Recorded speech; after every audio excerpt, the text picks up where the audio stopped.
Commençons par la différence entre les articles partitifs et indéfinis en français.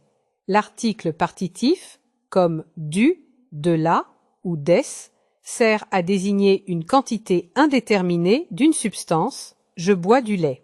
L'article indéfini, un, une, des, introduit un ou plusieurs éléments comptables non spécifiés, j'ai mangé une pomme. On utilise donc le partitif pour les substances continues et l'indéfini pour les entités dénombrables. La distinction entre discret et continu varie selon les langues. En anglais, des mots comme fourniture, information ou air sont vus comme des masses, some furniture, alors qu'en français, ils sont dénombrés des meubles, des informations. À l'inverse, des mots anglais comme fish ou pasta sont parfois comptés en français, des poissons, des pâtes. Ce contraste montre que chaque langue structure la réalité différemment au-delà du choix de l'article. On distingue trois types de formatage linguistique. Discret, pour des entités séparées dans l'espace ou le temps, comme des grains de riz ou des jours. Dense, pour des substances mesurées par un dénombreur externe, typiquement les liquides, et compact, pour une masse qu'on ne peut pas diviser sans changer sa nature, comme une pâte ou un bloc de beurre. Le formatage discret favorise la quantité, QNT, avec un peu de qualité, QLT. Le dense répartit entre quantité pour la mesure et qualité pour la nature de la substance. Le format compact privilégie la qualité, QLT. L'accent est mis sur l'identification du type plus que sur la mesure précise. En linguistique, parcourir une classe peut servir à la quantification. Chaque élève a un livre, ou à la qualification. De la neige désigne la masse globalement. C'est le choix entre voir les unités individuellement ou traiter un ensemble de façon globale. Le parcours rugueux individualise chaque élément d'une classe. Exemple, chaque jour, où l'on distingue toutes les journées, tout enfant, ou encore un élève est entré. On retrouve le parcours rugueux avec chaque invité a reçu un cadeau. Un arbre est tombé dans la forêt. On isole chaque occurrence.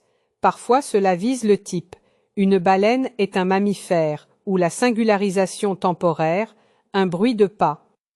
Le parcours lisse réalise un balayage global. Tout le monde est là, englobe tout le groupe sans détailler chaque membre. Cela vaut aussi pour les masses continues, de l'eau, du sable. La totalité est envisagée, sans séparation en unités. Par exemple, j'ai acheté du pain, du beurre, du lait, etc. Le tout est globalisé. Le lissage vise à englober ou totaliser des éléments d'une classe, sans énumérer. Exemple, les livres, les cahiers, etc. La mention, etc. élude la liste complète. Toujours, dans le ciel est toujours bleu, condense la pluralité en une propriété globale. L'extraction sert à isoler un élément d'une classe d'occurrence. J'ai acheté un livre, extrait un livre du groupe disponible et met en avant l'individuation. Cette opération permet de focaliser sur une unité précise par opposition à l'ensemble. L'article indéfini 1, une introduit un élément de manière représentative d'une classe discrète sans indiquer la présence ou l'absence d'autres membres. Exemple, un étudiant est arrivé, ou encore j'ai mangé une pomme. Contrairement à l'article défini, il ne présume ni unité ni familiarité. Il isole un représentant sans exclure la multiplicité. Attention à ne pas confondre l'article indéfini des avec la préposition de suivie de les. Des enfants jouent, article indéfini pluriel, n'est pas le comportement des enfants ou des résulte de les. L'analyse contextuelle est la clé pour distinguer ces emplois. Le fléchage est une opération d'identification basée sur un déterminant défini, le, la, les. Le livre que tu m'as prêté, la porte est ouverte, réfère à des objets connus. C'est utile pour l'anaphore ou par connaissance partagée, comme dans « La femme m'a paru fatiguée » après introduction préalable. Le fléchage peut aussi désigner une qualité, pas seulement un objet identifié. Dans « c'est la femme qu'il te faut », la femme indique l'idéal, non une personne connue. De même, les trésors dont j'ai tant entendu parler valorisent une catégorie particulière, non mentionnée auparavant. L'article défini présuppose l'existence d'un référent dans la situation. Le président est arrivé suppose qu'un président est connu du contexte. En comparaison, ce président attire l'attention sur un individu mais n'implique pas le même partage préalable.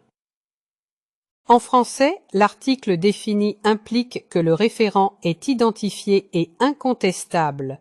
La réussite du ministre suppose, pour le locuteur, que cette réussite est réelle et acceptée par tous. Cela rend l'article défini unique dans l'économie du discours. Après un verbe impersonnel, seuls les articles indéfinis conviennent. Il est arrivé, un problème introduit une nouveauté. On ne peut pas dire « il est arrivé le problème » sans référence préalable car l'article défini implique déjà une existence reconnue. Avec le défini, le référent est totalisé. Exemple, je bois du café, quantité indéterminée, j'ai bu un café, une unité parmi d'autres, j'ai bu le café, tout le café connu dans la situation. Le choix du déterminant nuance la portée de l'énoncé. Le défini rend le référent unique. J'ai mangé la pomme suppose une seule pomme précise, alors que j'ai mangé une pomme indique simplement l'une parmi d'autres. Le choix du déterminant fait basculer le sens entre unicité contextuelle et pluralité possible.